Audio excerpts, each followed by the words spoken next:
তো হ্যালো বন্ধু, এটা দেখতে পাচ্ছেন পালসার 220 এফ। তো এই গাড়িটা BS6 আছে, ডিজিটাল ফুলি ডিজিটাল মিটার BS6।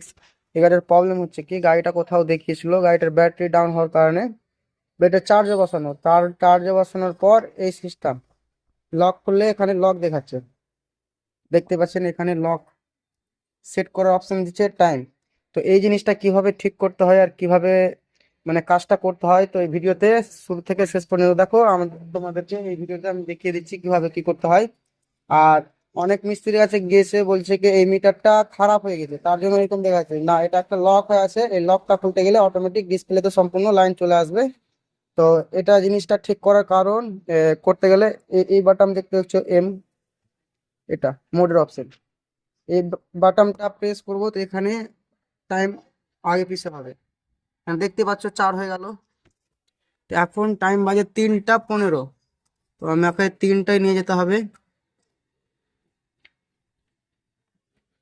3টা 3টা হয়ে গেল। এবার এই জিনিসটা প্রেস করে রাখতে হবে কিছুক্ষণ, কিছু সেকেন্ড প্রেস করে রাখার পর অটোমেটিক তার পাশেরটাতে চলে আসবে।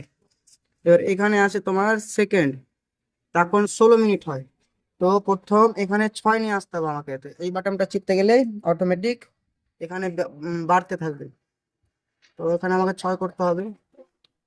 তো এই জিরোটা আগে আসলো না, আগে এটা আসলো, এটাও আসতে হলে এটাকে নিয়ে আসতে গেলে আবার প্রেস করতে হবে। তো আমার 6 হয়ে গেছে এখানে। তো আমার 16 বাজে, তো আমি 17 করবো। তো আরেকবার প্রেস করে দিলাম। তো একবার এই জিনিসটাকে আবার প্রেস করতে হবে, প্রেস করে দিলাম। তারপর কিছু সেকেন্ড পর অটোমেটিক এখানে চলে আসলো। তো এখানে আমাকে একবার প্রেস করতে হবে, ব্যাস। এখানে তারপর আর একবার প্রেস করলে AM থেকে PM এ যাবে। এর এটা এখন হচ্ছে তোমার পিএম, PM এ করে দিলাম। তারপর আর একবার এই বাটনটা প্রেস করতে গেলে অটোমেটিক খুলে যাবে, চলে আসলো। তো এই ভিডিওটা যদি কারো জানকারি থাকে তো অবশ্যই কমেন্ট করো। আর কেমন কিরকম কি লাগলো ভিডিওটাতে অবশ্যই জানাও। তো আপনারা দেখতে পাচ্ছেন চাবি বন্ধ করে অন করলেও আর ওই সিস্টেমটা আসবে না। এখন কমপ্লিট লক খুলে গেছে, মানে ঠিক হয়ে গেছে। লকের সমস্যার জন্য একটু ডিস্টার্ব দিচ্ছে, অসুবিধা নেই। আর ব্যাটারিটা খুব ডাউনও আছে। যাই হোক, এখন মিটার সলভ হয়ে গেছে।